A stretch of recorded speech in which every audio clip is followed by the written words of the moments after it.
Okay, let's go to the caller from the 262 area code. Caller from 262, who are you? Where are you calling from? I'm Zachary, and I'm Hey, from Zachary. Milwaukee, Wisconsin. Great. And we're not on speakerphone, are we? And no, Okay. And no, whatever's on in the background, if you are able to turn it down, it would be really great.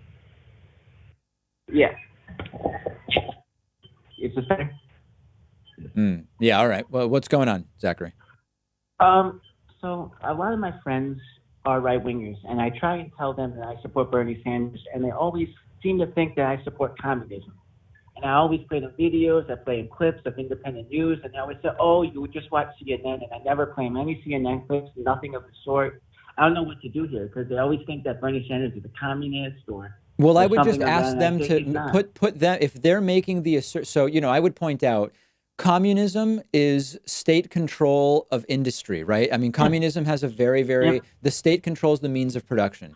Can you give me one example of a communist policy from Bernie Sanders and just put it on them? I mean, honestly, it sounds like you really shouldn't even be talking Yeah. politics with these people. Sounds like I an mean, exercise their in go-to is frustration. like, yeah, their go-to is a single-payer healthcare, and I say that's not. That's like a social democracy thing. That's not a social. That's not communism. No, I mean, if they And they say always, that, I they would always, say, is Denmark a communist country? Is Sweden a communist yeah, I bring that country? up there, and then they say, look at the size of the country though compared to us, Well, but and I that's say, that. So well, then they're moving the goalpost. Then you have to point out you are moving from an argument about whether single payer is communism to an argument about whether single payer can work in a country of 300 million people like the United States. They've moved the goalpost, and you've got to point that out right away.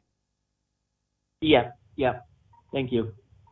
All right, no problem. Yeah, those conversations, I try not to have those conversations because they're, as you can tell, pretty problematic.